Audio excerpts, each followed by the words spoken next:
Sorry about that. I started my timer a little late on that previous video. I didn't want to... Anyway. Sorry to cut off abruptly on that last video. We were trying to find T2. And we said we're just going to use ideal gas law to find T2. These are all constant. I don't know V yet, but that's okay. I don't have to find T2. T2, we can find solving here. So T2 is going to be P2 over P1 times T1. I've not found P2 yet, but I do know P2 is 2 times P1. I said the pressure doubles. So 2P1 divided by P1 is just 2, because P1 is not going to be 0. And T1. Okay, so what is T1? And I always do this. I'll ask my class, and I'll wait. And they'll tell me, okay, what is T1? And somebody will say 80 degrees Fahrenheit, or somebody will just say 80. Right? And I'll say, okay, what is T1? And somebody will again say 80. And I'll say, okay, what is T1? And the hope is, at some point, you realize you can't give me an you have to give me an absolute temperature. You cannot give me a Fahrenheit or Celsius temperature and multiply by it. This has to be an absolute value. So add 460 to this to get Rankine. 80 plus 460 is 540. So it's 540 Rankines is 80 Fahrenheit. So T2 is 2 times that 540. That is 1080 Rankines. It's going to be T2.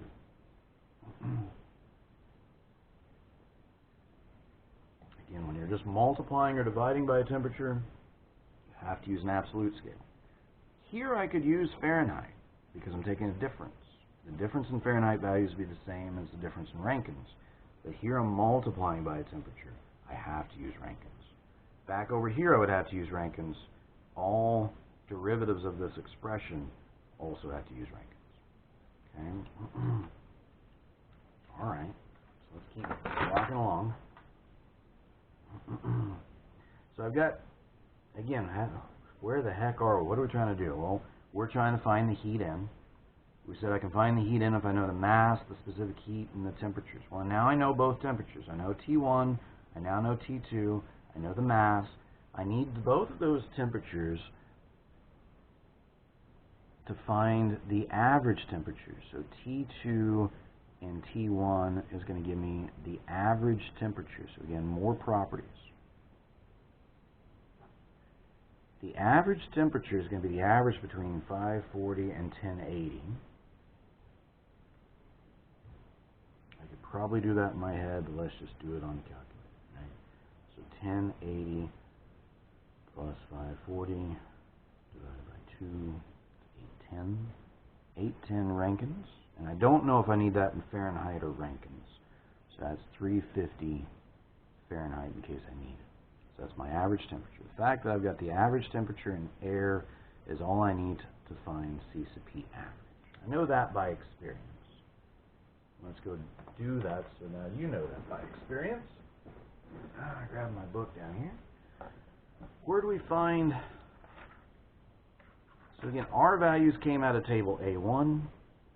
A C sub V value. Now, notice over here, this gives me specific heats for 80 degrees Fahrenheit.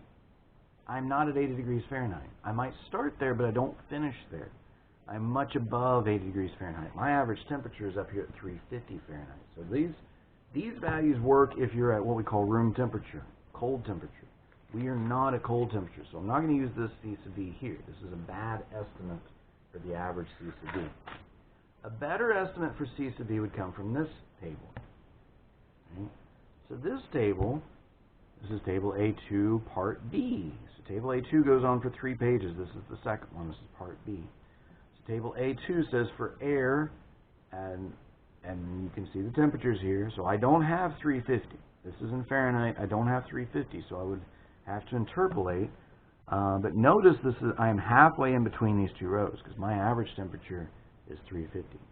So I'm halfway in between the row for 300 and 400, meaning I'm halfway in between 0.174 and 176. So the average, or halfway in between, if I interpolated to 350 between 300 and 400, it would just be halfway in between these two. So my C sub V average is going to be about 0.175 175. That's BTU per pound mass Rankine. Now I know if you're trying to keep up, Steve, where the heck did those values come from? I don't know where you got those. This one, this R value, write it out beside these. So when you go back and look at your notes later, or feel free to do this in your homework, you know where these came from. Table A1, if you want to put the page number there, go for it.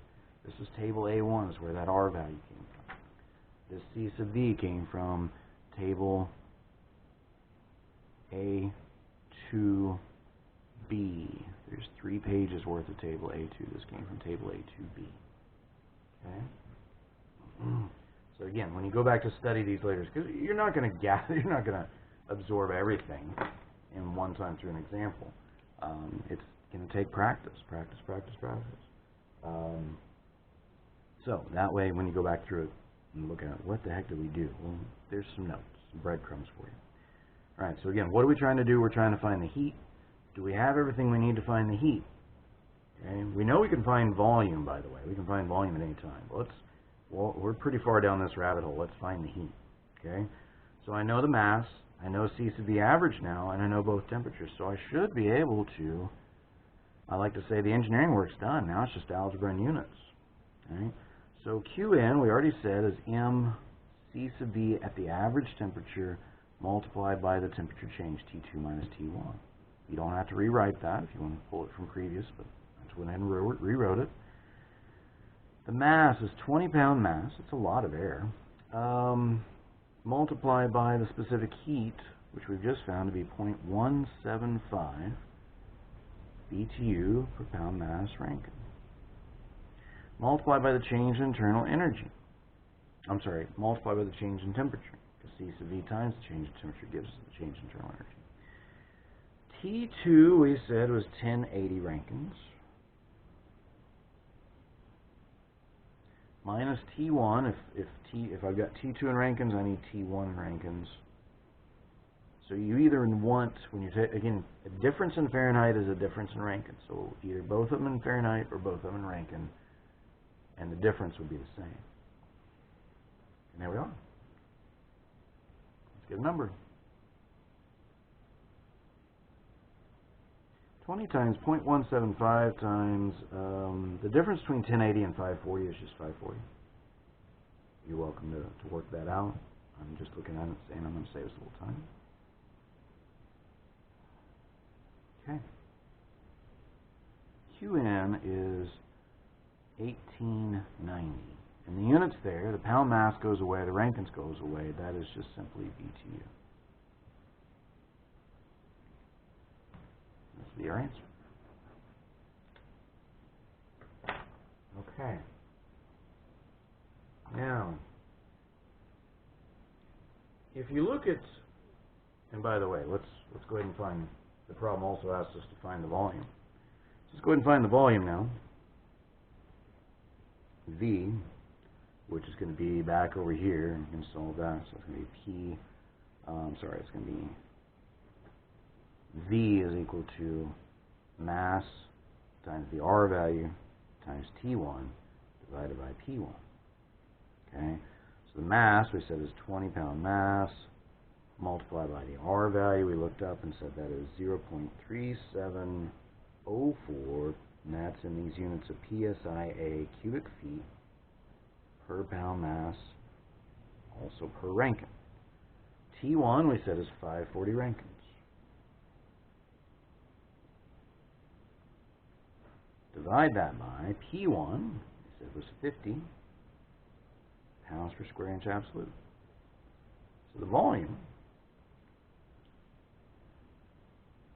20 times 0.3704 times 540 divided by 50. The volume is numerically is 80. If we look at the units, the pound mass goes away, the Rankines goes away, and the PSIAs go away. So the question should always be, what units would you like? What units make sense? Units of volume would make sense for a volume value. So cubic feet will be just fine there.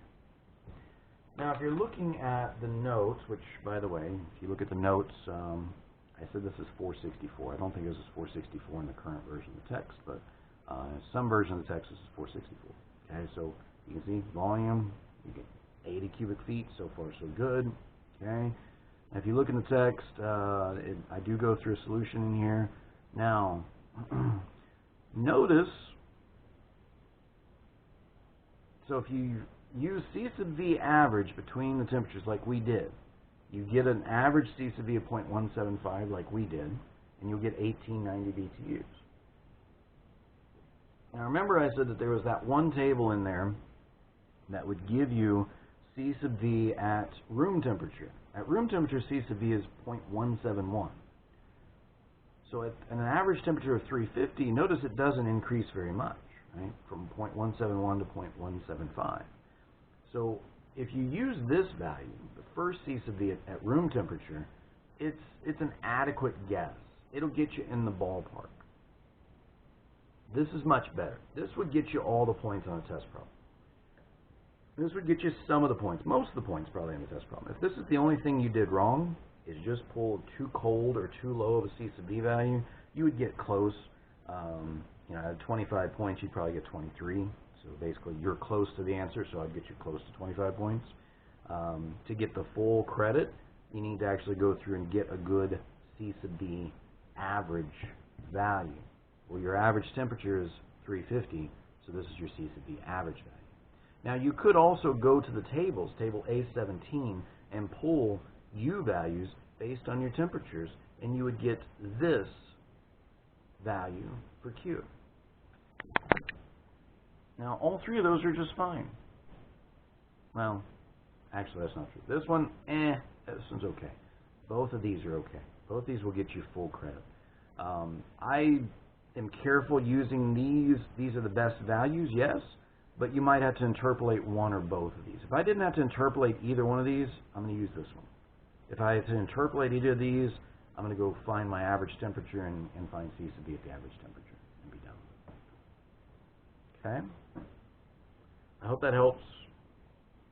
That is lecture 9. I think I'm going to take a break before I try to tape lecture 10 here. Before I try to record lecture 10 here. If you have questions, send me an email. Find me in the chat room. I don't know. All right, guys. Let's see. If we take a step back and we said, just judging by the homework, I think some of you guys are a little too reliant sometimes on solutions from the internet, or solutions manuals or whatnot. If we take a look at this and say, when would be a good time to use a solutions manual? Well,